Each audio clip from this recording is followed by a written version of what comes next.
Kia ora, New Zealand, and welcome to Sweet Chain Live. My name is Matt Drake. This is episode 216, and I'm joined tonight by two of my co-hosts. There's three of us. What's going on? Arm Burgess and Morgan Hardeveld. Good evening, gents. How are you? Kia ora, bro. Kia ora, Kia ora, Matt. I'm good, brother. How you doing, and how are you, Mr. Burge? I'm very good, mate. Very good. Yeah. There's three of us on the show tonight. Now, there's good reason for that. We've got so much stuff to get to.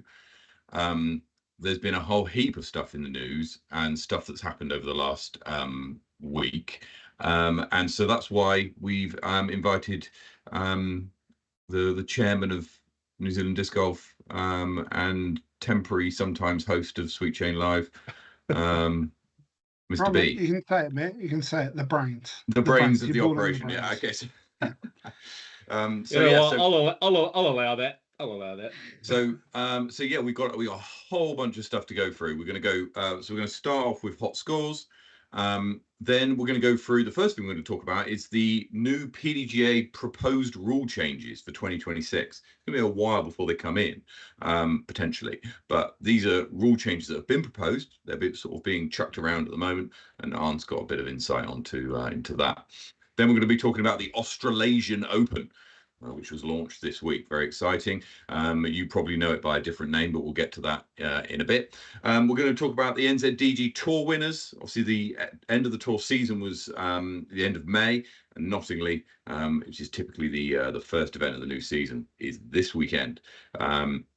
We're going to be going over the results of the Royal Rumble. We're going to be looking ahead to the Nottingley Giants preview, which is this weekend. Some very, very strong players playing in that. We're also going to be taking a look at the Wanganui Wonder as well, which is a little one-day playing up in Wanganui on Sunday, the 8th of June as well. Disc Golf Valley, Distal, Power Rankings. So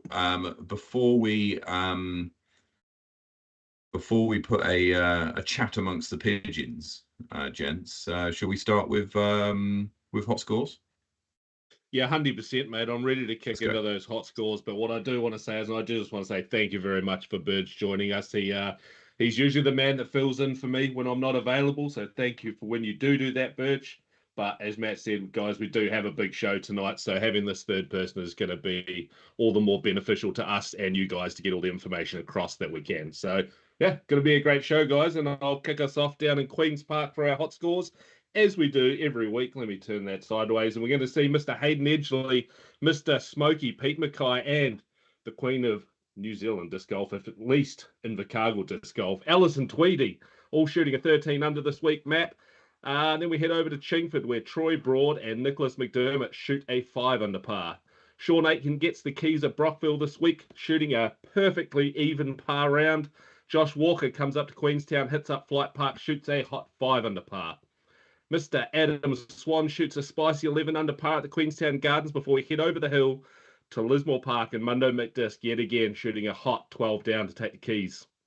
Heading on up to Christchurch and Jelly Park, where we see Kelly Thompson and Ben Schicker shooting 13 under par. And then we see Sam Lykin shooting 2 down at Bottle Lake in his preparations for headed over to North America for, well, a few tournaments, which we might jump into either a little bit later in the show or maybe next week's show. Warren Park sees Timoti at 13 under par, and then Luke Darrell and Sam Hall both shoot a 15 under par at Smallbone Reserve. Queen's Park Reserve has Shane Cullimore and Josh Mason at 4 down, and then Inca up at Taylor River shoots a 3 down. And then my final outing for the hot scores this week at Brantford Park sees Devon Wilding shooting a 12 under par. And that's it for the south, and we'll head up to the north, Matt. So kicking us off in the capital, in Berhampore, it's a tie this week between the General Jung Hart and Boom Boom Brett Carlisle, who both shoot 8 under par. Over at Hikoi Koi, it's the CEO Lottie Pepper and Alistair Dunn, who shoot 4 under. Up at Harcourt Park in Upper Hutt, Andy Davey goes 6 down, and 6 down's enough for Glenn Bullivant to take the honours at Flaxmere this week as well. Nathaniel Crawford hits Spa Park Black for even par. Also goes around Scion Tree Nursery at 3 down for the hot score for a double hot score this week. Oscar at Henderson is 11 under par. Zach Armour is 7 under par at Woodhill, and Joey Parks is also 7 under par at Rosedale. So well done to everybody who hit a hot score this week. Right now, before we kick into the to the main action and the rules, tonight's proceedings. Indeed. If you enjoy what we do on the show, then please consider dropping us a subscribe and a like of the video. Makes the algorithm get work in overdrive and gets us in front of a few more eyes. So hit the like, hit the subscribe, drop a comment. What do you think, gents? Let's get into some rule changes. Straight into it, Matt. First up, welcome to the show. Back to the show, I should say. These rule changes, if I'm right, are proposed ones that are going to be coming in for 2026. That's right? Yeah. So, yes. But there is a couple of differences for us in New Zealand. So we're governed by obviously the competition manual and the rules of disc golf, as is the rest of the world. But because we're an international partner, there are some exemptions to some of the rules. Right. Yeah. So for instance, everyone must score on a card is a rule in America and Europe. It's not a rule here. We don't have to. It's a minimum of 2. But so there are a couple. So there is a potential. So our big document for New Zealand is called the International Program Guide, which sort of sets out the differences for us. Yeah. Yeah. Okay. Basically. Okay. So talk us through. Sorry, jumping in. No, that's all right. I'm just over on the PDGA page, which we've obviously got up on the screen right now. Tom's working frantically in the background to get Mr. Burge onto the screen here. We threw a bit of a spanner in the works pre-show. But Burge, over on that table of contents there, I don't see anything about updated rules to the International PDGA Rule Guide for us specifically.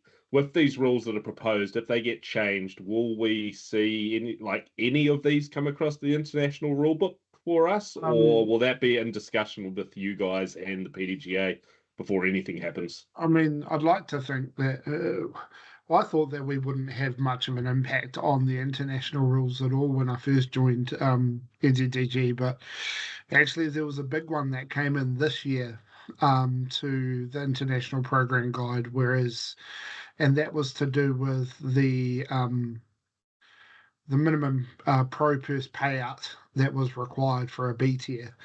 I asked hypothetically in a meeting with the PDGA, do you think we could change US dollars for New Zealand dollars?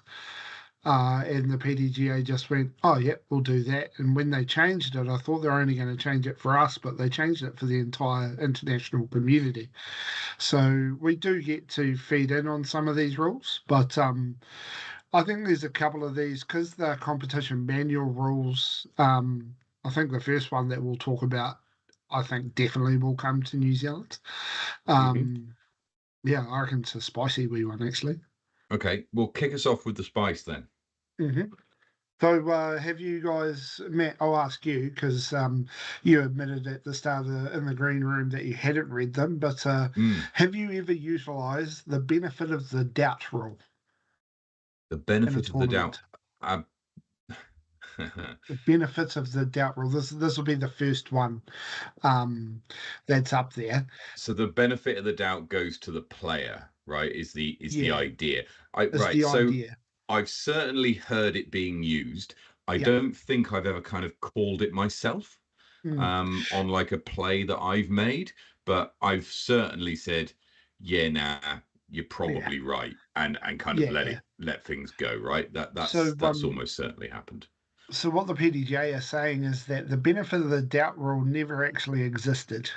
And so they're seeking to clarify that. And so by them making a change, or they're proposing to make a change, that if the thrower, so basically when we're talking about a card vote or a group vote, You know, is it out of bounds? Is it in bounds? Is it missed a mando? Has it made the mando?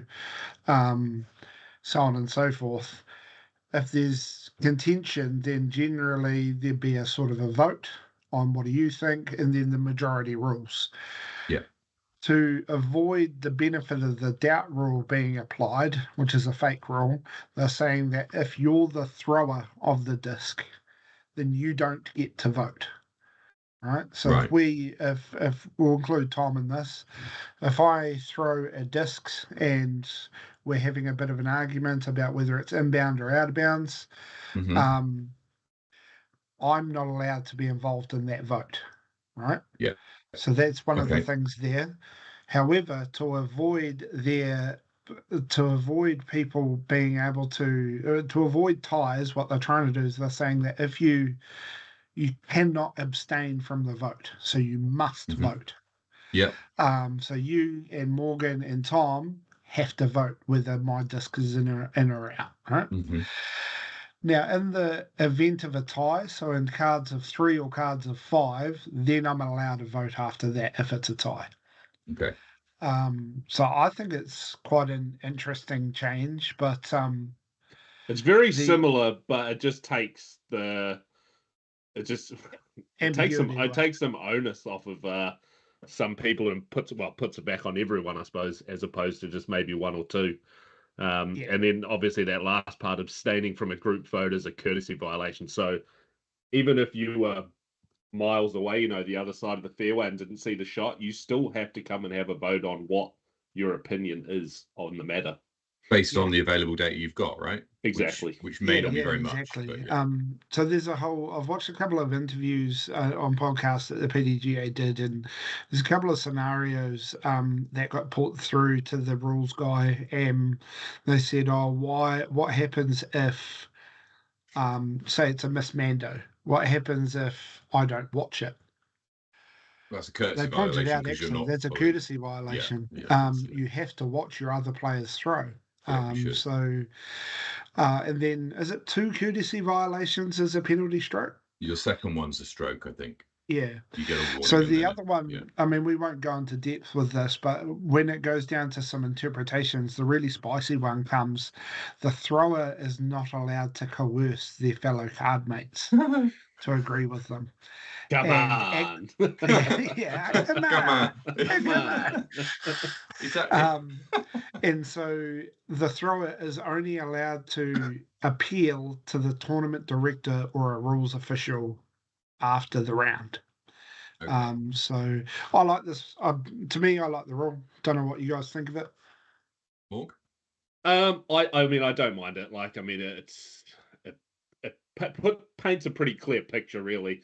The only thing I have, I guess, against it, if you were to put it that way, is I really do like the benefit of the doubt. It goes with the fair play of the game. Do you know what I mean? When you're if you don't know, and sometimes, you know, you say you're not watching, but sometimes you might get distracted. Something's happened. You're looking at something, and someone's throwing. It's just happened. It all happens really quickly. Some people throw fast. And it's the spirit of the game, right? Like, we all, for a long time, have played under the spirit of the game. It's a self-officiated game. So I quite like the old way, the benefit of the doubt. But I honestly, I don't mind. I don't mind it going this way. I personally feel like they're pretty similar. It's just forcing you to make a decision rather than going, oh, it might have been this, might have been that. You have to say yes or no, basically. So I think the main one around this one is the theme of all these rule changes seem to be really based on speed of play. Is making people hurry up, basically. So I really like this, right? And I really like it because I think it will, in kind of a perverse way, I think it'll add in more controversy. Now, that's not to say that it will become any more confusing, or people won't understand what's going on, or players will get muddled as to what's going on. I don't think that will happen. What I think in terms of controversy is that I think it will bring up some outcomes that we necessarily maybe don't expect, and force situations which might not otherwise have occurred, and I think that's for the benefit of the game. I think that a little bit of controversy is good for the game. All right, at any level. I think that the more people are talking about things that have happened during the weekend, the better. Even if they have they feel slightly aggrieved about it. I don't think that's bad at all. It's certainly it's even. I mean, it's even better for the pro divisions where people are watching and perhaps cheering on a particular person. I mean, it's one of the reasons why when there's a bung call in, I don't know, like take a big like Origin game or something. If there's a crap call from a ref in Origin, it's so good because suddenly there's a whole talking point that people are chatting about, right? And it just raises the profile of the event more than it otherwise would have done. And I think that if you can have those things, that's great for the game. And I think that occurs at any kind of level. So but sorry guys. So speaking of the level, where do you think the PDGA is looking when they're creating these rules? Are they looking specifically at the Ricky Wysocki's, the Paul McBeths, and those guys at that level, or are they looking at the majority of us that are in that 800 to 920 sort of rating range and doing this for us? I don't think they are. Or is this specifically for the top, and we just have to wear it? Whether it's I think they're looking at both, right? I think there's an issue on the DGPT at the moment from players that are transitioning from A tiers to Elite Series events, and they're a little bit rusty on the rules. And so they come into these Elite Series events with a whole bunch of rules officials, and all of a sudden they're not sort of 100% au fait with the rules and whatnot. But they are targeting this at the elite level, right? But then even on that, the DGPT have a set of specific DGPT rules that add on top of the competition menu as well. So I only asked that because I feel like a lot of the rules, and obviously being a TD, coming across a lot of these and having a lot of questions on them, I feel like sometimes it's a little much for the level of players that are coming to ask the questions on specific rules. And there's so many rules, right? There's so many. It's not just one or two, but they all do seem very geared towards the top end. And I don't know if making not a separate set of rules, but as you said, when you get to that Elite Series level, they do have another tier of rules. Should there be a different tier for C tiers, B tiers, A tiers, and above? Yeah, and sorry, go on. Go on. Sorry. No, I think that's a discussion that we're having at an NZDG level, is the expectation for our MPOs who, especially the higher end of the MPOs that are competing at a potentially top 200 worldwide level, compared to our MA4s, what sort of, when it might be their first or second tournament, they're entering into a competitive tournament, but how many tournaments have they done? What sort of experience? So we are having that conversation. For our level, I think we have the freedom in New Zealand that was so far disconnected. We're not probably at the American and the European level yet, and our player base we're not ready for professional and amateur separate, like majors, so to speak. So I do appreciate that we do have an international standard that is definitely lower tier than what the official PDGA rules are, although 95% of it is still based on we are based on 95% of those rules either way. It's just another 5 to 10% of variation that we get down under.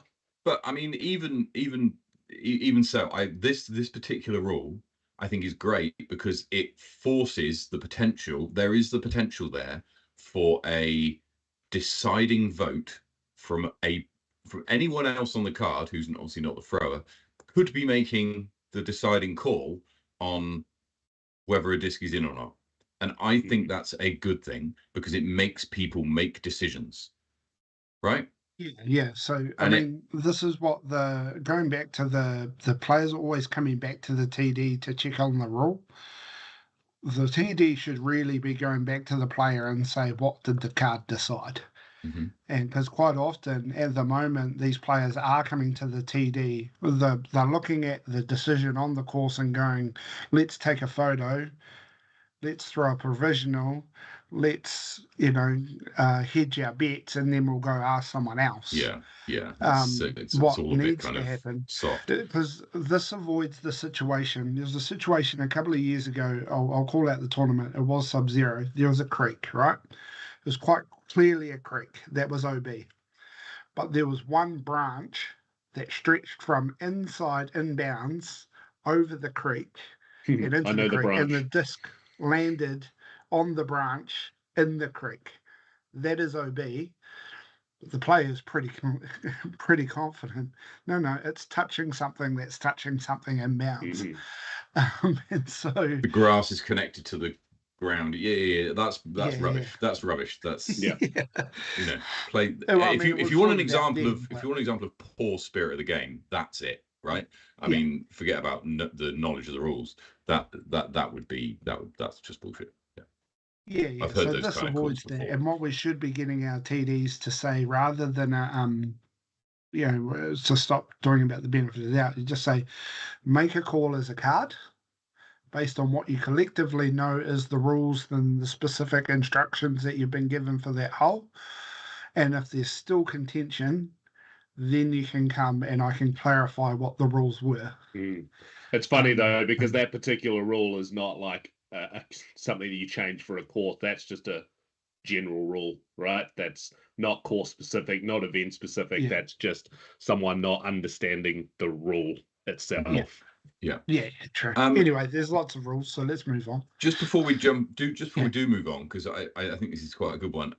Just want to flick over to chat, because despite being a Maroon, Scott Broker makes an interesting talking point that in practice, Come on, the boys. not you're not a Maroon, are you? Are you, Morgan? And I'm even drinking a Maroon drink. Dearie me. That's disappointing. But anyway, Scott says in practice, it's really common for especially inexperienced players to stay silent and refuse to vote. Absolutely, Scott. And my rebuttal to that is I would say that this rule actually then encourages people to have an opinion and to think about what's happened and to look at the rule and go and try and figure it out, which is a learning opportunity for that person who might be new, right? And it doesn't have to be done in any kind of aggressive way. You can talk someone through it. You don't need to, make them feel less than for not knowing the rule or having to take them through it. And I can understand people don't want controversy, but it's also important, like any tournament in any sport, that you're aware of what the rules are. The only difference is that you're also reffing or umpiring the event as well as playing in it. Yeah, I know I've said this on the show more than once before, but it's a good learning point, and sometimes it's hard for people, a hard pill for people to swallow, but they won't ever do it again. Well, that's it. Yeah. Right, let's have a look. What's the next one? Rule number Where are we going? Rule number 2, excessive time is what they're seeking to clarify here. Okay. So basically, the proposal is that how do they phrase it? It's basically 30 seconds on the tee, the green, anywhere within 20 meters of the basket, putting range, and then it's 45 seconds on a fairway, basically. Okay. Outside of the fairway. So if it's an unusual shot. Yeah. So basically, if you're behind a tree or something like that, if it's weird and you potentially haven't practiced for it, you get an extra 15 seconds. But I mean, is there? I'm sure there is, but I generally play in the lower divisions, and the great Ewan Craig will tell you that the MA2s, the MA3s, and the MA4s of the world, which is where I dwell, they play exceptionally fast. Yeah. There is no MA3 player that's standing behind their marker and lining up a shot for 30 seconds. Yeet. It's grip and rip. Yeah. Yeah. But especially when it the comes to NPOs Ewan. I think there's one or two players in the pro divisions that in the US pro divisions who we can probably all think of that they are trying to tighten up on. And so this is another the next iteration of that. Or loosen up on. Yeah, well, I mean, Cupcake was a great one, right? Where the PDGA actually came out and protected him. Not the PDGA, the DGPT. They came out and said it's a real point of anxiety for him. But I mean, his is pretty ridiculous. But yeah. So what I do like, and Steve said it in the chat. Here he goes. I like the clarity for this one. Excuse me. Was always vague as to when the timer started. I hope this gets adopted. I agree. I don't like the 45-second thing. I think they can throw that out, but just having a really clear line of when your 30 seconds starts, I think is really important. I've had people standing 10 feet from their disc, using a rangefinder, and claiming it's not in the 30 seconds. So I'm not here for that. You know, once you've addressed your lie or addressed the shot and you're doing something about it, you're in the game, mate. Yeah. So, well, I mean, it even in certain points it does start as soon as the last person is thrown. Mm-hmm. You know, if you're at or around your disc, and someone else is throwing, it's your turn. Basically, your timer has started. Because you should have been setting up and aiming your shot and shadow boxing or whatnot whilst that player was throwing. Basically, unless you're in their line of sight where you'd be distracting them, you should be right near your disc ready to go, right? Mm-hmm. Yeah. We know it when we see it. It's we all know it when we see it. Yeah. Well, I feel like this could be the opportunity for a very new Kiwi-based rule, which is, come on, mate, you're kind of taking the piss with your time wasting here. Unless they're blowing someone on a later on, someone going, yeah, actually, bro, you are. Come on. No. I've just written that down. Here's your two going warnings. It's going into the New Zealand Disc Golf rulebook. As you said it. Okay, bro. Anyway, so what do you think on the 45 seconds? Is it necessary or not necessary? Yes or no? 45 seconds is so long. Yeah, such a long time. No. Such a long time. Yeah. So you're a no. I'm a no. Burgie. Depending on where you are. Nah, if you can't get your shot out in 45 seconds, then no. If you're at the confluence, you need all of those 45 seconds to throw from some of those bushes. Yeah, well, so don't be in the bushes. No, but no. You've been to the confluence? Yeah, I have. But if you climbing years ago over the when branches it was probably less than it is now. Sorry, climbing over the branches to get to your disc is not addressing the lie. Addressing the lie is once you're in behind it. You don't need 45 seconds once you're straddling a branch with your foot behind the disc to throw, right? So that's not classed as addressing the disc when you're trying to fight Jurassic Park to get to your disc. Yeah, not required then. I'll go with that. Just gonna put this out there. I freaking love the confluence. Everyone should play there. Right, what's next? The scorecard rule. Okay. Basically, that the rule, the change to the scorecard rule is that everyone has to be doing their own scorecard, basically. So the rule as it stands at the moment, I believe, is everyone must submit, and this is an American one. Here it's minimum 2. Everyone must submit a scorecard within 30 minutes of the round completing. So, like, if I was playing on Morgan's card, he could score the whole round, and then I just copy the score down at the end, submit my scorecard, and then I'm done. Under this rule, they're saying that any rules official or any other players in a group can ask you to look at your scorecard, and you have to produce it up to date, basically. All right. Whatever. Fine. I don't think it'll come to New Zealand. I don't mind it. I don't mind the whole. I don't mind it. I kind of like the fact there's we had this change made, and then we still seem to live in this grey area down here, to be honest. At least it feels like a grey area. Just force everyone to do it. And if they say my phone's dead, well, here's a paper scorecard. That just sort of brings a little bit of onus back to the TD to make sure they have scorecards available.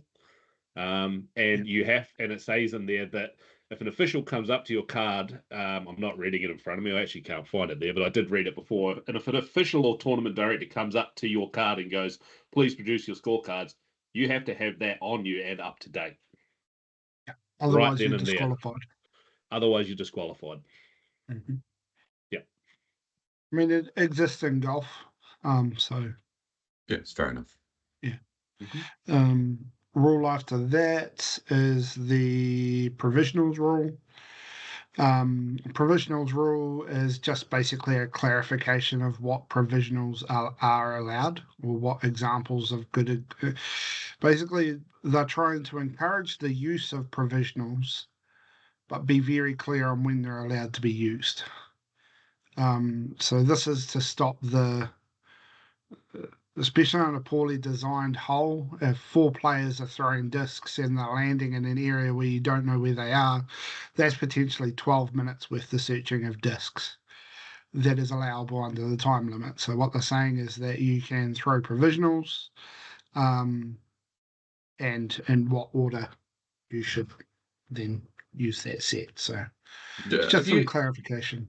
Morgan, have you ever had anyone try and claim a provisional when it's obviously just they've just thrown out of bounds, or they've missed the mandatory? You want to know who? Go on. Big Germ. Multiple times. There's probably a couple people that may or may not be here in the chat while watching that were there for it. But we're in Japan and we're at a friendly tournament, still sanctioned. So we allowed it because it's Big Germ. But outside of that, so what? was not the Japan Open. It was the friendship tournament beforehand. So what? Throws it and it's obviously gone out of bounds, or obviously missed the mandatory. Obviously not lost. Right. Okay. And so goes. I'm going to throw a provisional. Why? To throw another disc because he's in Japan. It was a bit of a joke thing. Okay. He wasn't there trying to win. But no, yes, I have. No, yes, I have. That makes sense. Yes, I have had people try to claim a provisional, but people on the card, myself, you can see it. It doesn't happen often, but I don't know. I played a lot of disc golf for a very long time. I've seen most of the things you think you shouldn't ever see. I think they're trying to touch into the world of the difference towards the bottom of this one. They start to touch on the world of the difference between a provisional and an abandoned throw. So, you have the ability to abandon any throw and take a 1-stroke penalty. I've done it a number of times on the putting green, where, you putted, you missed a 6-foot putt or whatever, rolls 1,000 meters down the hill, and I can't be bothered trying to come back up for 2, so I'm just going to take a thing and hopefully make this putt. But yeah, so this gives you a whole bunch of different scenarios about what the good use of a provisional throw could be. I don't agree with some of their good uses. So I'm not saying you should throw 2 provisionals. I think that's a little bit over the top. It does, and just to cover all the bases of the different rules that it could be. Yeah. I don't see that as saving time. No. Yeah. All right. But yeah, so that's that rule. Any more? And then, so what I found was the next one. There's a whole bunch in team play. So sorry, Tom, you won't get to this one. But in the next set of rules, which is to do with the competition manual, there's a really interesting one around numbers on cards. Okay. Groups should not be more than 5 players. Should be limited to 4 players wherever possible. And you can go down to 3, but there's a set of circumstances. But there's an interesting one here where, let's say you start in a group of 3, and for some reason someone gets injured and you go down to a group of 2. You just wait for the next. card to come through, and you make a super card. But there's a big yeah. but with that. You have to try and contact the tournament director and or tournament official before you do that. If you just do that and this is per what they're saying, if you do that and just make a card without trying to contact someone and not being able to contact them, you'll get penalized 2 shots per hole for every hole that you play. Every player. Every player, it would be every player. It was every player for allowing it to happen. There's 2-shot penalty on every single hole that you play, therefore out. Yeah. So those are the big ones. There's a couple of clerical sort of changes that they're making throughout the proposals, but really there isn't any big sexy rule changes other than probably just shouting out that the benefit of the doubt rule was never actually a thing. And that's and then time limits is probably the other big one, but that's not really relevant to us in New Zealand. We agreed. So okay, all right, there we go. Any more on any more rule changes that we need to be aware of? Is that us? Not that I can tell you that. So we did have a change within the international policy this year, which brought the B tiers and A tiers. They made them cheaper for New Zealand and Australia this year by switching them from US dollars to Australian New Zealand dollars. The PDGA have told us that those minimum amounts will go up in 2026. It's at the bottom of the guide. It says there will be an increase to these minimum amounts in 2026. So that's something to think about, especially because a lot of our, B tiers and A tiers happen in the January and February window. January, February, March window. You will have to abide by that new set of whatever the standard ends up at. So, yeah. So and just to re-quote what Steve Lawson's saying in the chat here, guys, these are proposed rule changes. So just proposed. Don't show up at Nottingley this weekend trying to enforce these. They're proposed for Matt, Tom. Holy crap, Burgess 2026 for 2026. Thank you. Yeah. I went through the whole list of there's a lot of process that has to happen between now and when they get in. It's not just and there is a lot more proposed rule changes in here, guys, that we're not going through. Like the list is pretty deep. So I mean, if you're interested and into this sort of thing, definitely jump in there and have a look. There's some interesting stuff on flex starts as well, which is something that we're starting to see a bit more in New Zealand. So I definitely suggest if you're looking at running flex starts and things, dig in a little, have a look, have a read. Definitely. Right.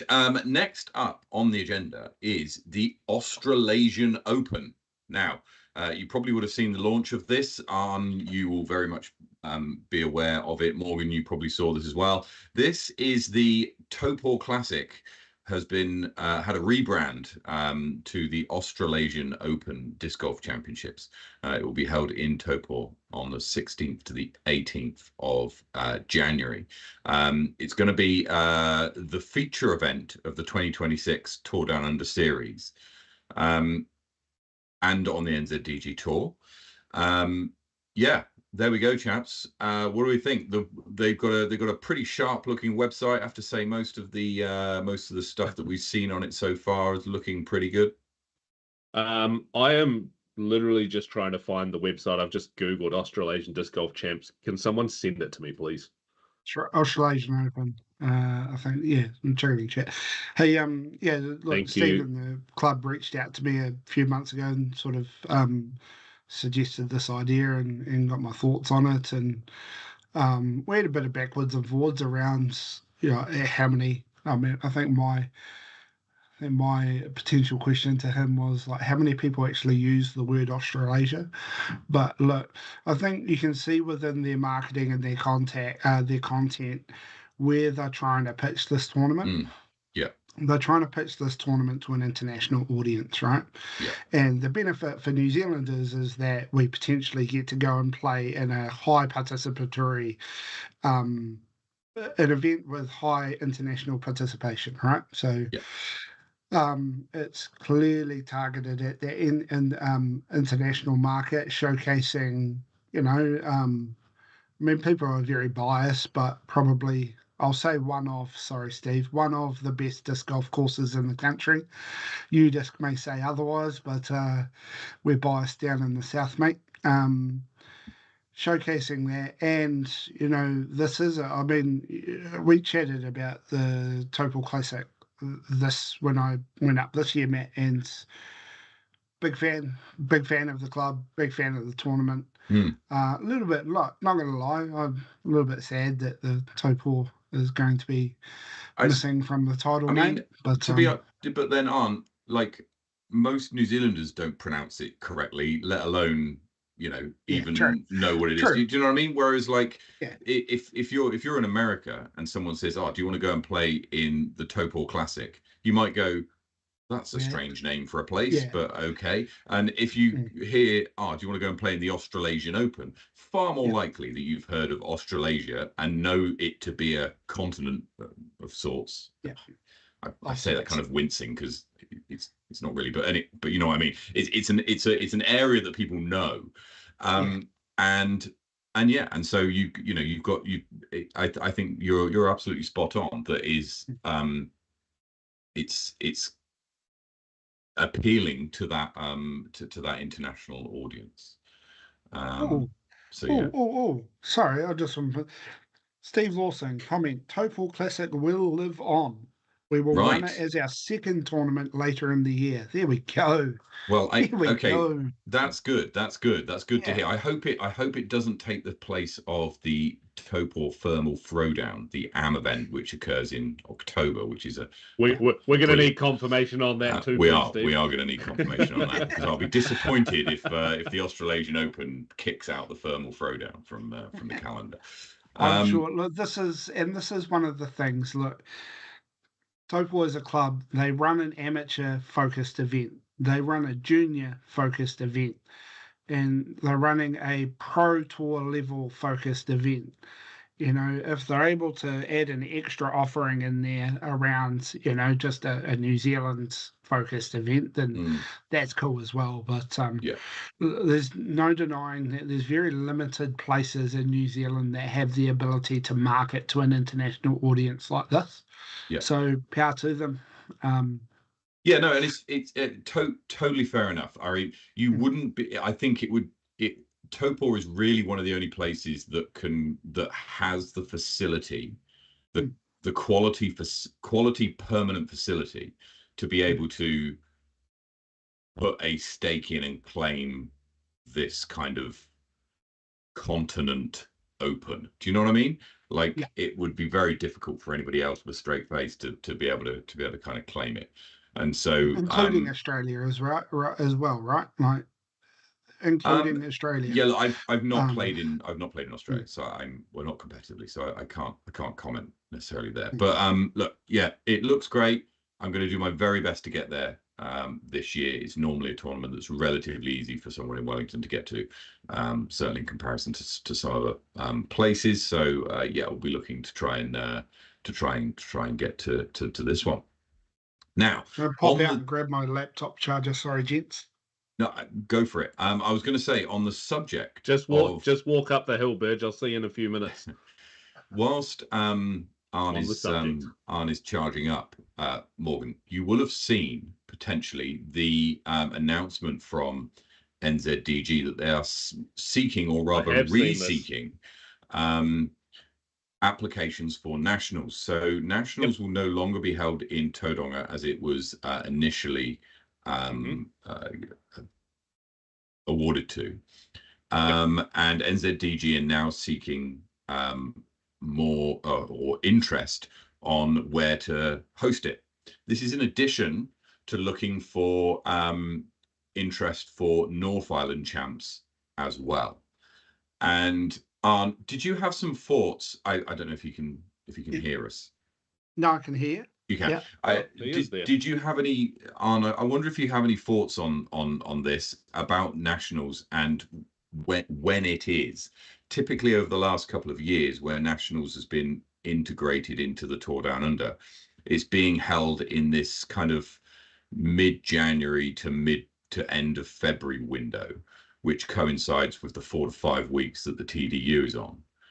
Do you see that as being going to be the case going forward, or do you think it's more likely that actually, if you've got a bid from nationals to be held later in the year, Easter as an example, is that what NZDG would prefer? Look, I think the thing, like, we have a set of major specifications that we put out, but that's probably the starting point of the conversation, is what we're trying to say. We're not wholly fixed on Waitangi weekends. For me, in my role at work professionally, Waitangi weekend's actually really difficult for a national champs, because I work in a Māori role and I'm expected to be at different Waitangi Day celebrations, so commemorations. Sorry. So we're not hard and fast stuck on it. The issue, I like Easter as a major weekend because it's the only time of the year where you have a set of 4 days that are reserved for, time off work. Disc golf. for disc golf. But also it's so close to Anzac Day that do you ever get these on your social media feed where it gives you on January 1st you get the annual leave hacks for this year? That's right. So but these 2 days off, 4 days off, you get 10 in a row or something. Yeah, you generally can take it between Easter and Anzac Day and get a whole chunk of time off. And so the issue with Easter is daylight saving. Yeah.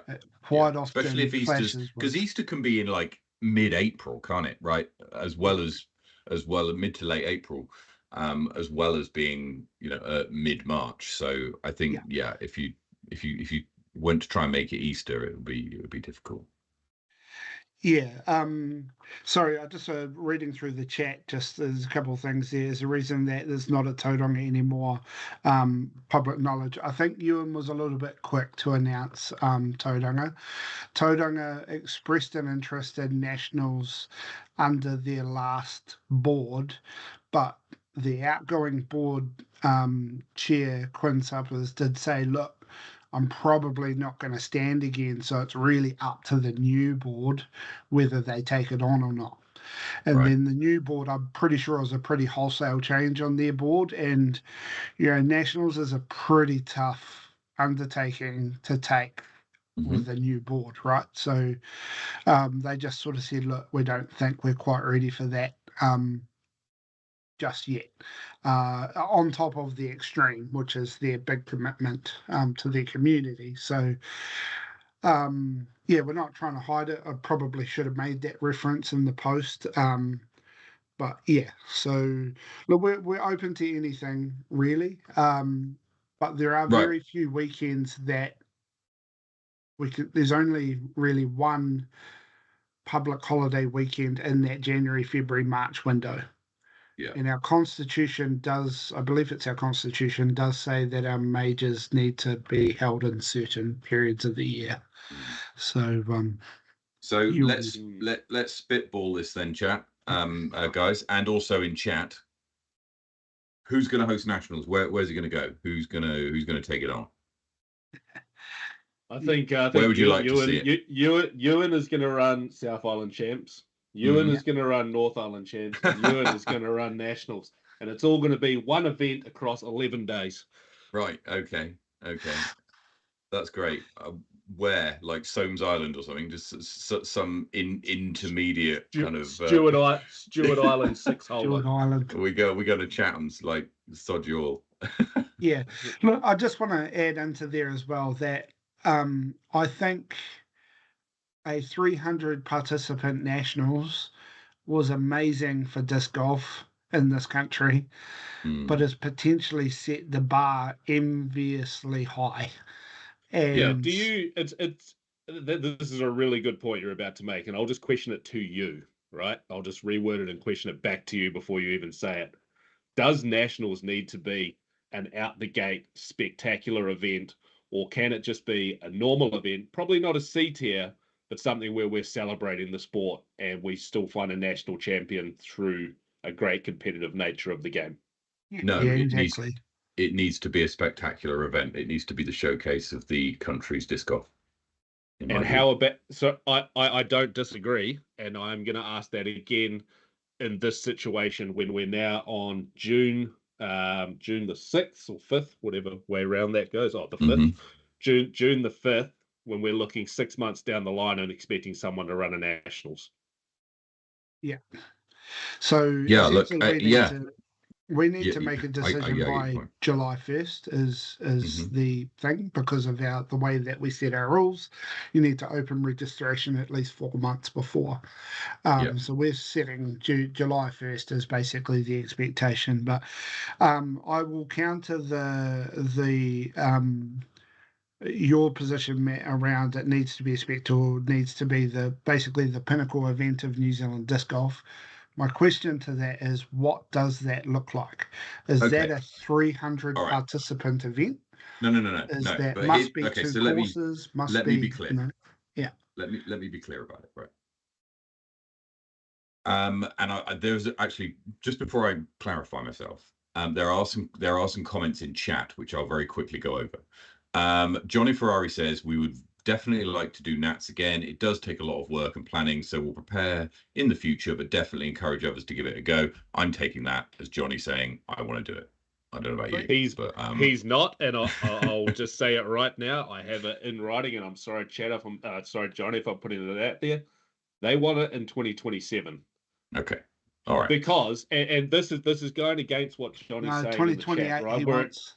Well, sure. Down the line, whenever it is down the line, is when you have plenty of time to prepare. Yeah. We're talking about 6 months. We're talking about 6-7 months at tops here, where someone needs to come up with what you're saying is a spectacular event. Yeah. That's not achievable by more than maybe a couple of people in this country right now. Tops. Yeah. Also, 3 comments in a row, all quoting Wellington. Now, the issue that Wellington has comes back to the point I'm about to clarify on myself, right? And the issue that Wellington has is the courses that it has. And so let me clarify what I was saying earlier. Of why I think it needs to be a premier spectacular event. The whole point, and these are my views, obviously, but feel free to disagree with them. The whole point of a disc golf tournament is to find out who the best disc golfer is. The whole point of a nationals in disc golf in New Zealand is to find out who the best player in New Zealand is. So you ask yourself, okay, how does a tournament go about doing that? And the way that a tournament goes about doing that is it tests all of the players that decide that they want to say, I'm the best player, at a variety of different disc golf skills over the course of typically a weekend. Now, in order to remove as much as possible any luck or chance elements of the reason for somebody's victory, you typically elongate the result so that, for want of a better phrase, the cream rises, and as you play more rounds, skill becomes the thing that, you know, you might be able to have a good round. And it comes back to, I used to work in sales years ago, and I used to have a phrase for the people in my team, that you can have a good day and you can have a good week, but if you have a good month, you're just good, right? And so this idea that if you play well enough for long enough, then that's you're just that good, right? It's not you don't play 4 spectacularly, 2 free standard deviations higher than your average rounds in a row. On the, that just doesn't happen, right? Because if that has happened, then your average is out of whack. You probably practiced a whole heap. So some improvements I've got so what I think is sorry, you keep going. Just let me finish on this point. So, in order to be able to find out who the best players are, that's why nationals is 4 rounds, right? Because you need to have enough time to find out who the best players are and to try and to dilute any luck that might be involved. The other thing you need to do, as well as lengthen it out, is to ensure that the courses that you play have the adequate layouts and adequate design to test the full breadth of disc golf skills, right? You can't have necessarily, and this is why somewhere like Morgan, like the Classic, would struggle, right? Because the Gardens course is too similar to each other, right? I don't think there's enough variation in the Gardens course to. You should have played it this year. Well, maybe I'm wrong, and there might be people saying no, absolutely wrong. You've got it completely wrong, and that's fair enough. You can disagree, but there's maybe not enough variation in the shots required in order to kind of go, actually, overall, this person's the best, right? I don't disagree with you. And and that's the issue that Wellington has, is that the courses that it has are, I don't think, quite up to scratch for being able to accurately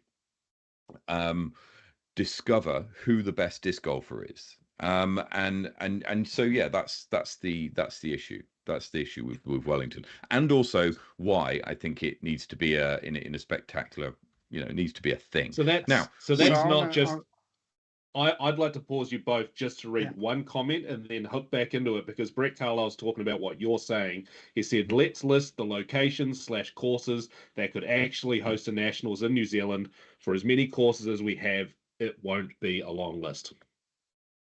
Where could host it? Christchurch, Invercargill. So Topol, I want to counter something about what is. Yeah. I want to really unpack this, because what you described to me. I want to talk about this term spectacular. Can we remember the Chinese from last year who won joint best tournament, favourite tournament in New Zealand? There was 2 winners. One was Wahitapu. Yep. One was the Topol Classic. Am I correct? Yep. Wahitapu is not a nationals. What you're talking about is testing a range of skills. Wahitapu is a destination tournament. You go there not just for the disc golf.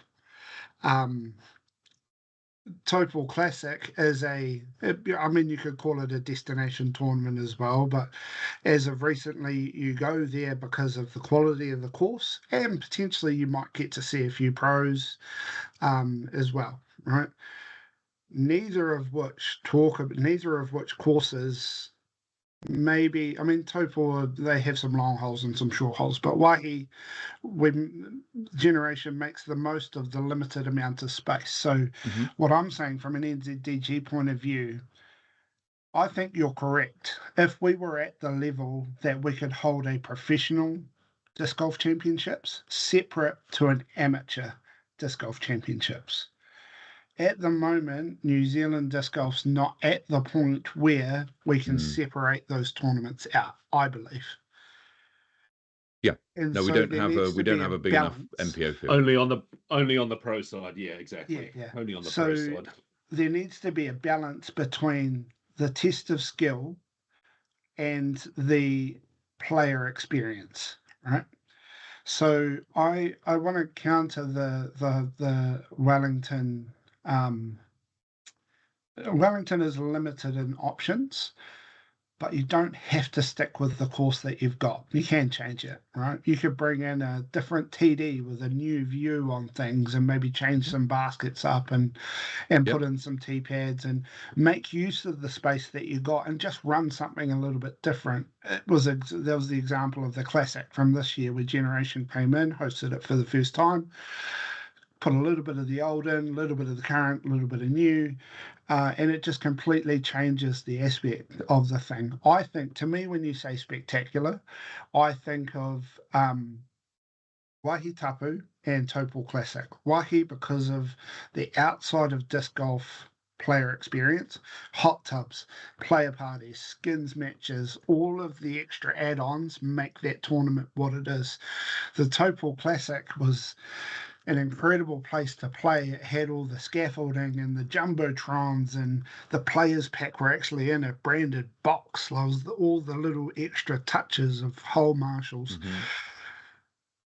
What we need to get to as far as the nationals, and it might just be for next year, and then we can get back to the thing. My issue with having spectacular as a bar is that Kiwis inherently, it's in our DNA to want to raise it, raise it, raise it, raise it. It is going to be flippin' difficult to raise the bar on a 300-person nationals. Just the reality is that there's not enough money in the game. It's really difficult to find sponsorship for any sport, let alone a not well-known sport. And so I want to try and potentially refocus what our expectations around the delivery of our majors are. But I think that the foundation of the best test of disc golf that the disc golf course can provide needs to be the foundation of that, right? We get a good course, but in the end, if it's a booty race, it's a booty race. You know, there are booty race tournaments on the Pro Tour, and it doesn't mean that they get kicked off the Pro Tour. Just means that it's a relatively easy weekend that weekend, and maybe we just Do they host can't. Worlds? Probably not. But we're not you look back to your show last week. You were talking about Seb and some of the tournaments that he's playing. He's playing in tournaments with MPO fields of 300. That's an MPO field of that big. We're nowhere near that, and that wasn't on the Pro Tour. So I think we just need to be comfortable with the fact that we can't. I don't think we can hold. We can hold the Pro Tour as an aspiration. I don't think we can hold it as an expectation. And I fundamentally think that is what's scaring people away from hosting, is because the mountain just looks way too high. That's fair. That's a fair comment. That's a fair comment. So I don't disagree with you, but I think the picture for New Zealand is just different. And what I'm trying to do is, what we're trying to do is to sit there and go, we've got Ewan, who's pretty damn experienced in running tournaments now. We've got, we've got some people, Simon Feezy's just joined the board. He can offer support and help. We've got some pretty enthusiastic people on the board, and, I'm connected with Morgan and the Generation guys that can give me advice. I'm connected onto Sweet Chain where I can get advice. I'm connected into Wellington where I can get advice. So we can help. NZDG are in a position to help clubs or TDs get to the line. If you think you've got a course, so there was a comment earlier around Masterton. I've never been to Masterton, but you rate that course very highly, right, Matt? I do. Yeah, it's a nice course. Yeah. It's not long enough for I've nationals, never met in my the view. TD from there, but I would love to reach out to him and sit there and see what his desire to run potentially. Maybe we just start with a B tier, and we can help him get to that $1,500 minimum purse and all the extra stuff around a B tier. Anyway, I've gone on a wee bit of a rant, but it's an acceptable rant. It's an acceptable rant, though, and one that needs to be had, because we are, again, I will just say it one more time, we are 6-7 months away from this happening. So like that kind of, even though I'm not a part of it, that kind of like, I get freaked me out, for a lack of a better expression, because when I read it on the Facebook not too long before the show, and I jumped in the group chat that I'm with you and yourself and Ewan, and was just like, what's going on? Like, who's going to do this?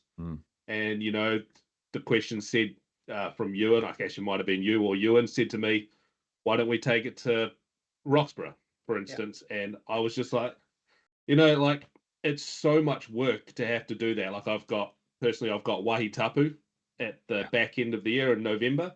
So then you only have another 2-3 months to try and organise something like that. And I said, if I was ever to be a part of a nationals, especially this going forward, I would need a massive chunk of support, even with the experience and the people I've got around me already. I would need a massive chunk of support from NZDG and others to even be able to try and pull something off that would be relatively in line with the Nationals, right? Yeah. And that's nothing against me. That's more of a timeline situation.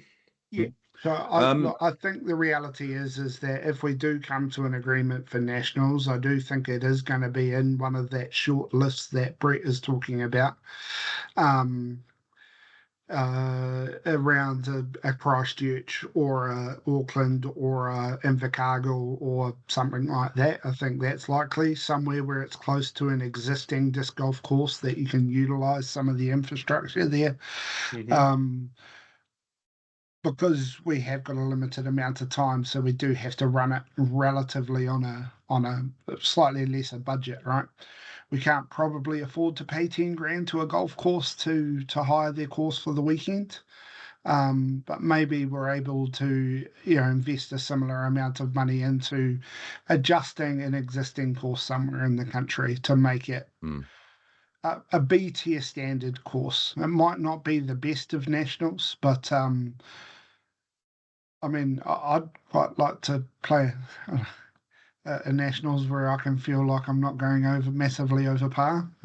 But yeah, it's got to be it's such a hard thing to deliver a course where you've got Levi. Let's pretend that we take the internationals out of it. You've got Levi, who is a top 100 in the world disc golfer, and then you've got me, and we both have to play on a similar-ish course. So how do we give Levi the best test whilst not absolutely spanking me all over the course? Yeah, it's a big balance. So yeah, it's tough. Yeah. Brett makes a point here. What if the same venue was given nationals for a fixed number of years, rather than trying to raise the bar every year at a new location? So I mean, I don't mind this as a thing. Maybe two or 3 years is perhaps something to have a look at. Yeah, I think I agree. I think that's potentially a consideration we have to have. I just think there's also a consideration that needs to be had for how much these tournaments really smash those clubs. You come out of it absolutely exhausted, and then if you were to come out of that knowing that you had to then re-up and do it all again next year, that's actually a pretty daunting task in itself. Yeah, totally agree. So totally agree. That's genuinely the reason we have never gone for a major, is because there's two of us with a small support crew rather than a whole club, right? It's a massive undertaking, and it really is. That does need to be a club or a large business at the very least. Someone like Disc Shop, Hayden and his really large crew of guys that actually go and work on all these tournaments, and Vortica even with all the guys that work with them and get paid to do it. It needs to be a large group of people. Yeah, I mean, need I say it? The dilemma or the position that we're facing for New Zealand disc golf for this coming year is, I think nationals is going to have to be a joint effort. No one wants to. Look, we're going to fight tooth or nail, even if we have to run nationals at Jelly Park or Tech Park or something like that. We're running a nationals. We will get it done. But I think I'm going to have to put my hand up here and say that this is potentially going to have to be a joint effort by a number of clubs. NZDG getting involved with assisting with some sponsorship, and we're trying to find some sponsorship, and it's going to have to be a collaborative effort to get there. And we just need to prepare the public that we might not be able to have a 200-person plus national champs. We might be limited to 180, and that's a reality. Yeah. Okay. Well, look, it's a good chat. Brett saying just make the Sweet Chain Open Nationals. That's funny. Before we move on to our next point, which is the NZDG Tour winners, just on the subject of the Sweet Chain series event group. Disc Golf Nation. Still a work in progress, right? Yeah, the Matt? name is still a work in Which progress. we said last week. We're working on now getting all of these events together, doing a great job at that. But we are still trying to find the name. But here is, if you weren't around last week, you didn't catch a show. Here's what's going on with this, right? On the 13th of December, we have got an idea, a dream, to get as many people playing sanctioned disc golf in the same day in New Zealand. Okay? Yes. So 13th of December. Now, we've already got 8 events lined up and in the calendar. Okay? What a name. So this is to get Mikey, you with the Sweet Nation call. Sweet Nation could be the way. Disc organized, I'm not sure that's fair, but Sweet Nation I like. Anyway, so the idea is that there'll be a local event near you, not more than close to you, may even be 1 or 2 that are close to you, somewhere in the country for you to get to. The idea is that it's going to be a relatively cheap event to enter, a 1-dayer, 2 rounds, 18 holes. Everybody tees off at the same time on the same day, playing 36 holes. And we're going to try and get as many people playing sanctioned disc golf on the same day in New Zealand as we can, right? I think the record is 250 nationals in when that was held. So I think we're hoping to beat that. But really, it's to push and get as many people as we can. Think women's global event, but on a everybody scale, right? So getting as many, get your cousins and your friends and your neighbors and everybody who doesn't normally play, get them along to the event. We're working on. You could turn it into your Christmas get together, right? Everyone in Santa suits. Absolutely. You could turn it into just your work. Just has to be a C tier, right? C tier, yeah, that's all it'll be. It'll be a C tier. Now you could. Now we're working on trying to get some players pack stuff for everybody. In the form of some plastic, which is fun. So far, the events that we've got locked in are Wellington, Queenstown, Dunedin, Waimate, Westport, Christchurch, Ashburton, and Invercargill. Okay, now you might Nelson. Have Nelson confirmed? I have got a confirmation right here. Excellent. So that's 9 events have been confirmed. Okay, now we're looking for more people. So if you're sat there in Tauport or Inglewood or Tauranga or Rotorua or Auckland, and you think, actually we want to be part of the biggest disc golf event in New Zealand disc golf history, then this could be the event for you. Hit us up in the chat or send me a message and we'll get you involved. We're still very early days, but we're 6 months out and it's a 1-dayer. So I mean, we're not looking for the spectacular fireworks. It's about getting as many people on the course playing as we possibly can. All right, and having a good time. Bring all your family, bring all your friends, get everyone involved. We want to maximize everybody that we know in our community to come together and just try and set a new record, right? Make it the sweetest day in disc golf history in New Zealand. So let's do this thing. So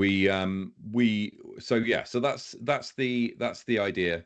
So if one of the places that we just read out, I'll read out the events again that we've got in place: Wellington, Queenstown, Dunedin, Waimate, Westport, Christchurch, Ashburton, Invercargill, and Nelson have all confirmed. There's hopefully still a bunch of other tournaments that could be run around the country as well to get people involved and along. There'll be lots of questions, I'm sure, but you're going to start seeing social posts and social stuff go out on Facebooks and whatever. But looking around, Auckland and Christchurch have the player capacity to hold 2 events. And probably on the same time, and we'd have to get we'd have to speak to NZDG about getting a buy on that 200-kilometer rule, and there's lots of other places that don't have an event yet, but we'd love to get you involved because there's player bases that would otherwise be missing out, and I think that would be an awful shame if you could be part of something cool, and hopefully we'll have a bit of cool memorabilia in your players pack to take away. It'll be a pro and an am event, but it'll be up to the individual tournament directors to dictate things like added cash or anything like that. But yeah. Yep. In addition to that, if you own a business that is interested in sponsoring this event as a nationwide event, then please get in touch as well. We'd be keen to hear from you. Yeah. So yeah, that's a mark it in your calendars. December the 13th. We'll start sending out social calendar invite event things pretty soon, and obviously we'll mention it on the show when we got updates for you as well. Right, now let's get on to the NZDG Tour winners. Congratulations to everybody who was announced as a tour winner this last year. So I think we got it up on screen. What the okay. Don't So, Come on, Tom. Come on. come on. So the Tom, tour standings Tom's on the just NZDG. closed the page. He's just bringing it back up. Yeah, they're on the NZDG Tour website. And yeah, that's right. Tour standings 24-25. So we'll go through the results quickly on here. Apparently the app is waking up. The better place to go might be the Facebook NZDG Facebook page. Okay, for sure.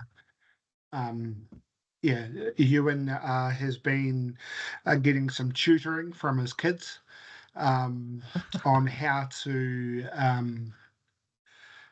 do some stuff on the computer, and he's did some pretty cool stuff with with some graphics. So he's pretty proud of himself. So we should probably pay him a bit of honour there. Are we going to start go. with MPO? Or are we going to start at the other end? Let's go with MPO. Let's go to the big dogs. Big dogs. So starting off in MPO, I've nearly got there.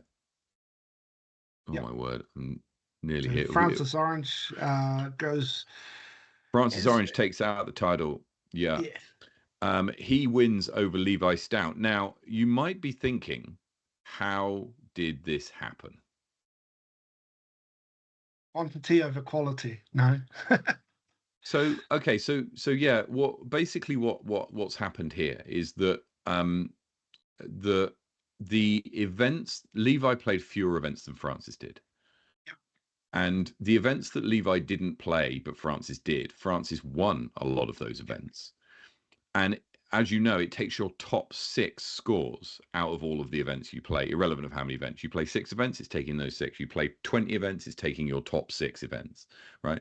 And a lot of the events that Levi played were TDU events, which where he was up against a bunch of other touring players, and so didn't score in the top 1 or 2. Now, if they make up the majority of the events you play, then you get the points relevant to your position. If you've got a whole bunch of other events that you've played, then you're scoring those points as well. So good on Francis for getting out, playing more, and winning those events. That's a fantastic score from 100%. him. Well done, Francis. And yeah, tip of the cap to Francis for taking out the victory there. Now the women's, Sophia Donica wins the women's, but can we be fair and say that Michaela Kerr is the Look, I mean, the by champion? the letter of the tour rules, no, but yeah, I think it's pretty fair to acknowledge Michaela's efforts here. This Burge, and I'm sorry to interrupt all of this. Is this where tour cards will potentially come in next year? I mean, for next year, it's probably it's the issue with the NZDG Tour is that it doesn't run by a calendar year, so it becomes very difficult. By the time we do our AGM and set up for the new tour, we've got less than a month. And so if we were able to find our general manager of disc golf, which we hopefully will get a job description and advertisement out for soon, then this is something that they could work on. But I do believe we are going to make some changes to the tour point system, which means that the international players will drop off. Yeah. Yeah. Okay. I think that's fair. I mean, yeah. Yeah. Okay. So an interesting, I need to double check this on the thing, but going back to the MPO, the difference between Francis and Levi, the points there, which is just over points. 8 points. Yeah. Was Francis beating Levi at Tucker's. I was just thinking that. Wow. Yep. So the difference between first and second there was, I'm pretty sure, more than 8 points. Yeah. So yeah. Anyway, carry on. Yeah. Masters, Mikey U. How many times has he won this now? I mean, he's in the chat. Let him tell us. I'm sure. Come on, Mikey. I don't know how many times. 4 or 5. Yeah, 4 or 5 times, I would say. I don't know the answer, but yeah, and it's by a distance as well. Over Tom Mackay and Hemi Tuafitu in third. MA1 Ben Quinn takes out the win here in a pretty tight race. We've been talking about how MA1 is a real tight division and how anyone on any day can win it, and all of the names are there that we'd normally associate with being up near the top. Yeah, good shout out to Josh Pratt there, because I have a feeling had there been another couple of events sprinkled around the North Island, then he definitely would have pushed Ben. Just even one more event may have got him there, you know. So yeah. And a big shout out to your teammate and Mr. Kyle Barringer there, Birch. Sorry. Yeah, big shout. I do feel sorry for Kyle, because I'm forever gambling against him on the Sweet Chain tipping, and it's cost me a few times, to be honest. Well, look, we'd love to see some of these players making the move up to MPO in. Well, I know Ben and Kyle are both coming up to MPO this season. Yeah. Okay, well that's this weekend. That's good to see. Yeah. That's good to see. Okay, let's MA2. Quinn Cheeseman with the win by very, very tight over Liam Spronken. MA2, I think, is one of those divisions where if you kind of go, I'm in MA2, then you kind of go, I'm in MA2. And so you stick with it the whole season, see what you can do, see if you can make some moves. And these guys will have been battling it out again in a division that's so hard to call, simply because there's so many people and variation further down the cards. Shout out to Liam Spronken and Ashley Clements there as well, because they have made the move from MA2 up to MA1. So, you know, we're forever bagging on MA1 for not going up to MPO. Well done on them on, you know, deciding that now's the time to step up. So yeah, totally.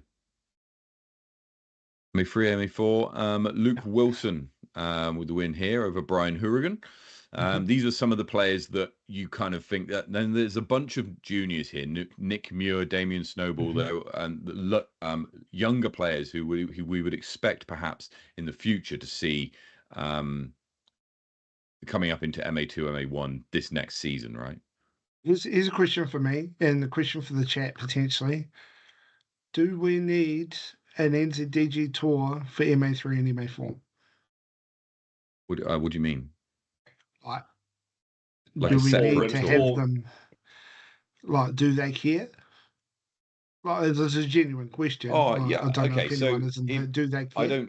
I don't know if Luke or Brian or Nick or anyone on that list is in the chat. If you are, please shout up. Did you know that you were in whatever position you were in prior to the results being announced, or was it something which you found out when the results were announced and went, oh, that's cool?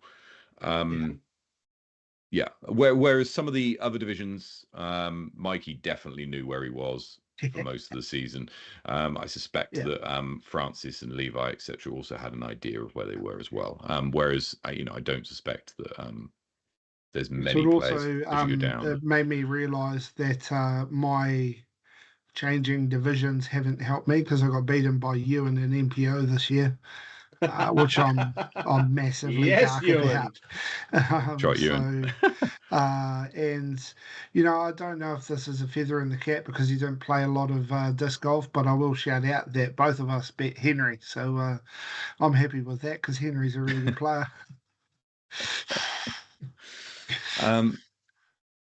So female amateur Rowan Simmons has the win here. Alison Tweedy in second. Now, obviously, Alison's played a kind of part of her events in the pro division and part in the amateur division. And this is one of the issues, or not issues, but this is one of the features of the NZDG tour and the way that scoring works is that you score points for the division you play in, not any kind of prescribed division. So Alison got tied 8th in F. She was 8th, I believe, in FPO as well. So yeah. Well, I think we're getting to FPO in a second. Sarah Wadsworth takes the win in female juniors over Hayley Rance. In the mixed juniors, it's Connor Rance with the win here over Grayson Heen. Bailey Gardner is in 4th, who we've seen again play in some of the MA1 events. He's been stepping up. So yeah. The best division, Stu Gilchrist takes out the win here, 2nd place at Nationals, and South Island champ, I think, will do this as well as a whole bunch of other South Island victories as well. Good to see the old fart, Phil McLeod, in 8th. And another fellow old fart, Kath Headley, with taking out the win in Masters, female Masters, I should say. Over Amy Whitmore. Excuse me. Grandmasters Mark Tebbett. He's always there or thereabouts. Like every tournament is so hard to bet against him. In MA50. Interesting to how these events kind of go, and the way that the point scoring happens. I don't know if Tom, we can go back to MP50. I don't know if you can. It was the previous one. It was the last one you were on. MA50. Sorry. Yeah.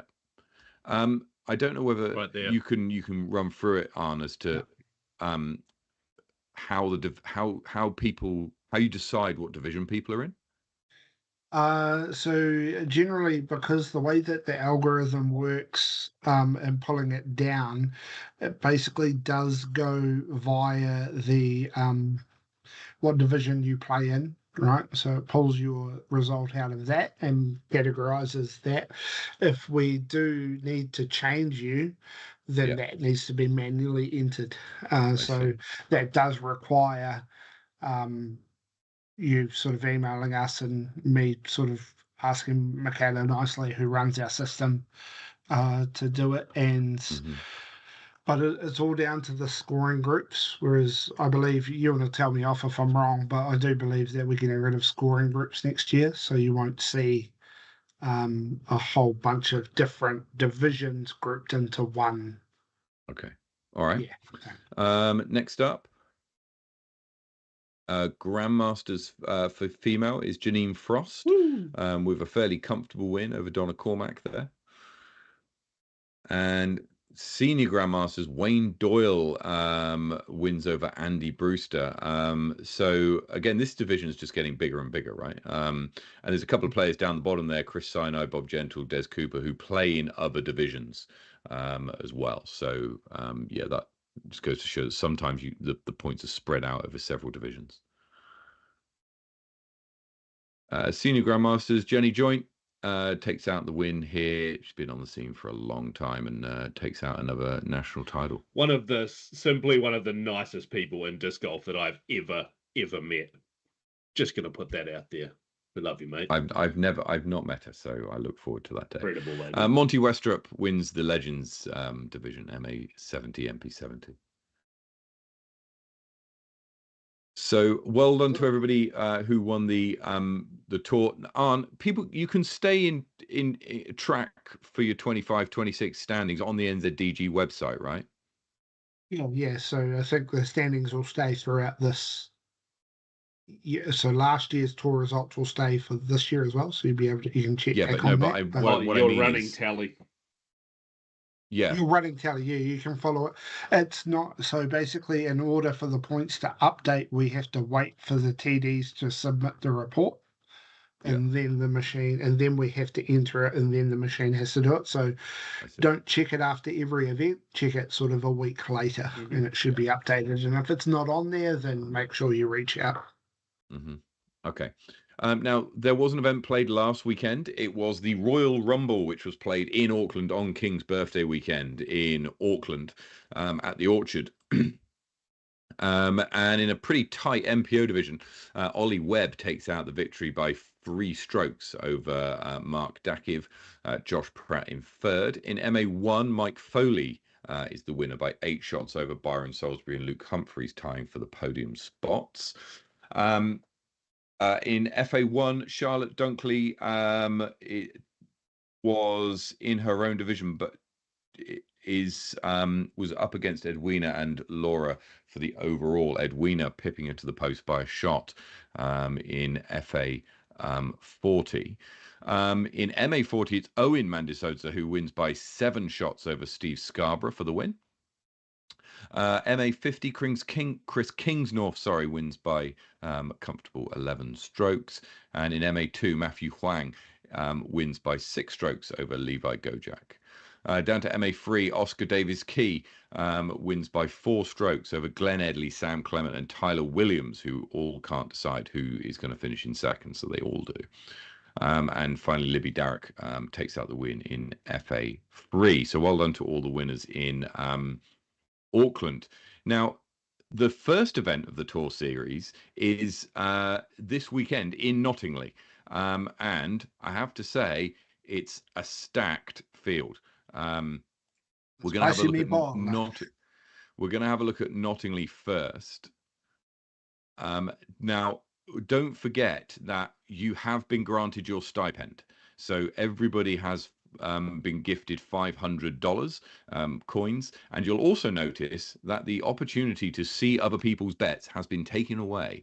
You can see how much people have bet if you go to season leaderboard, but you will not be able to see who they have tipped on, and that will be in place for the rest of this season, which is for the rest of June. So it won't come up it won't come up on the banner anymore at the top. This person's. It won't come up on the banner either. You won't see that awesome bid I just placed. So you won't know who people have bet on. But looking ahead to Nottingley, Levi Stout is 2-1 to win, and honestly, I think that's generous. He's up against Francis, Daniel Hunter, Ethan Stout, Andrew Popham, Jamie Hunter, Raina Pai. 7 of the top 20 are all playing this weekend. Outside of that, there's probably some good place bets here.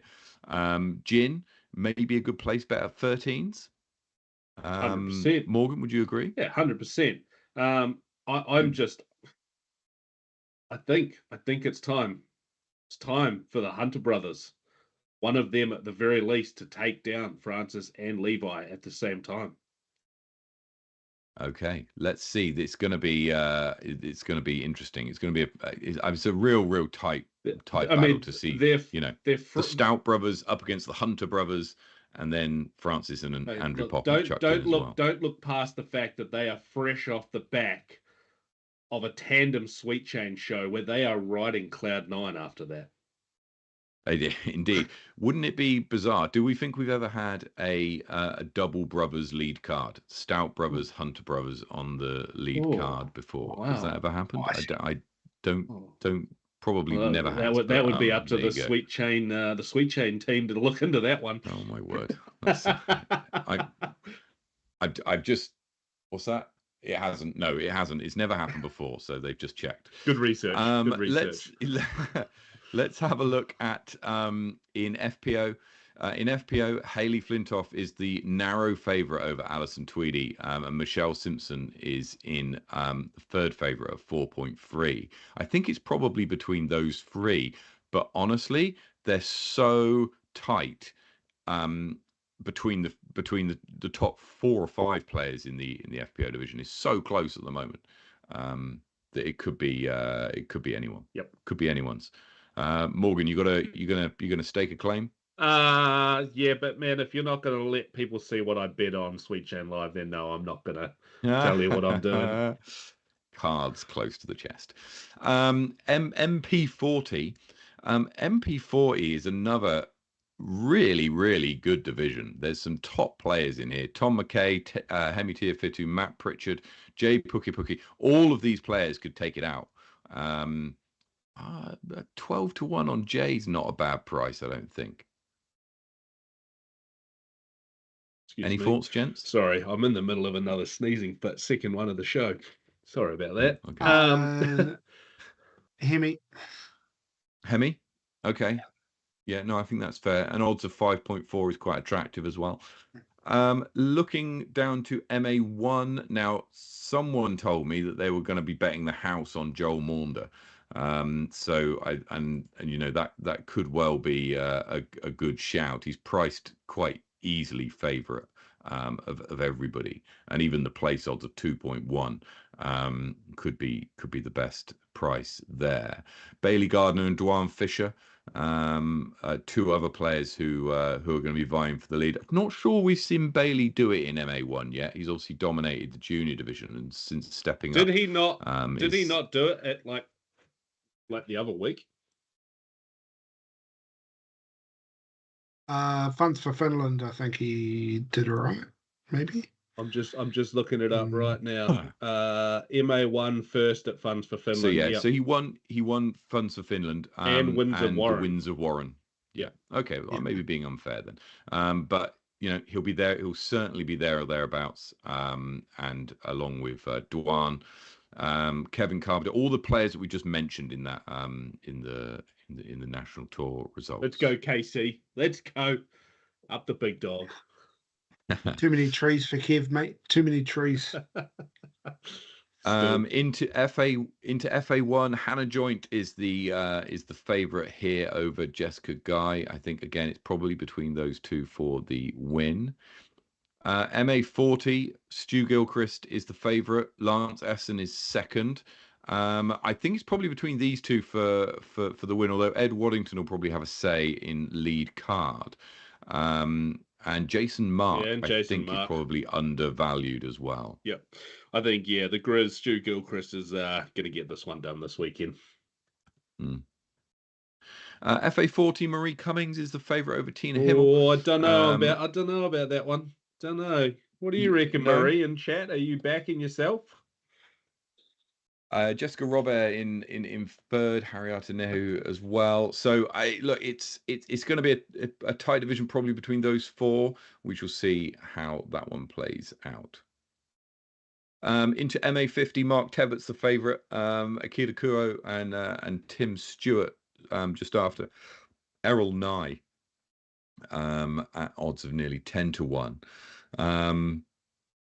Nice to see such a big division in MA50, honestly. Yeah, it's great. Janine Frost goes head-to-head against Deborah Hunter. Tony Francis goes head-to-head against Wayne Doyle. Jenny Joint plays in FA60, and in MA2, Stephen Kelly is the favourite, ranked 64th in the country. He takes on Troy Broad, Khalil Shearer, and Ben Cornell, the other favourites in MA2.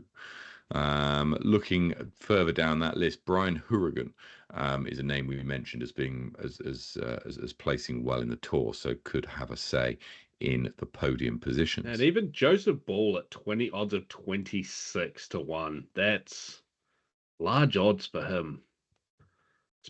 It's such a it's so tight. I don't think anyone's beating Stephen Kelly.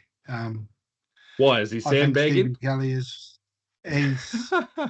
he's a fellow just steady, but I will say that he's better than he's an MA1 level player. Is he? Oh, going up to MA1. You should hear the things Tom's saying in the background about him as out the gate. Just one last hurrah. Is that it? Leah McDonald takes on Robin Agnew in FA2. Edmund Hilder and Quinn Parry go head-to-head in MA4. Alicia Mabey and Nikki Dellaway battle off in FA4. And Hinata Kudo and Grayson Heen take on each other in MJ18. Quick note on tipping just before we go to the Wanganui tournament. Tipping is obviously you've got your stipend. You can't see what other people are going to be betting on, but you can see. We'll just quickly flash the leaderboard up, Tom, if we can, just to see. So Ben Morrison is currently leading. Madone Tweedy is in second. Johnny Wake, who for the first time I'm going to say Ben Morrison's nephew, is in third. So and wait a minute, am I reading that right? You weren't reading that 100% right. You know why? Because people didn't believe me when I said Raina Pai will win Charteris. Oh, there we go. There it is. There it is. I mean, look. So you've got your work cut out because you're some way behind Ben, and he's got the money to be able to overcommit you. But because you don't know who each other are betting on, you could be making the same bets. You could maybe not be. I don't know. I'm all in on 2 horses, Matt. 1 in each tournament. Oh, right. Okay. Yeah. All right. Sorry to refer to you as horses, by the way. On to Wanganui. The Wanganui Wonder, which is a one-day event played this Sunday in Wanganui, run by the NZDG. Hitting the Lynx crew. You got Johnny Wake takes on Andy Davey. Michaela Kerr's odds there aren't quite right. She's playing in MA1, and so her odds are slightly off. My apologies. And there's no place odds yet. I'll fix that a little bit later on. But Johnny Wake takes on Andy Davey. Third takes on fourth in MA1. Ben Morrison and Sergei Sanin, who now resides in Lower Hutt, the other Wellingtonians, will be trying to knock Johnny off of number 1. Pretty deep division, lots of quality there from around the Lower North. In FA1, Hannah Edmonds is probably expected to win this division relatively comfortably. In MA40, Hayden Shaw goes up against Ephraim Russell, Ryan Kitto, Wyatt Brazell. So yeah, pretty tight-ish division, but I'm going to say Hayden's going to win MA40. Odds are 3.9 over Ephraim's 8.5. You'd think that you'd think the analytics team have this one correct. Yeah. Amy Whitmore wins over. Sorry, no, she doesn't win necessarily. She's the favourite over Kath Headley in FA40. We'll be careful there. And in MA2, Andrew Lecoq, who took away the Dystopia tournament win a few weeks ago in Masterton, is the favourite in MA2 over Dane Williamson. Sean Lincoln, a fellow old fart, is a long way favourite of MA3. So there could be a big bag of sand arriving on Sean Lincoln's doorstep if he takes out the win here.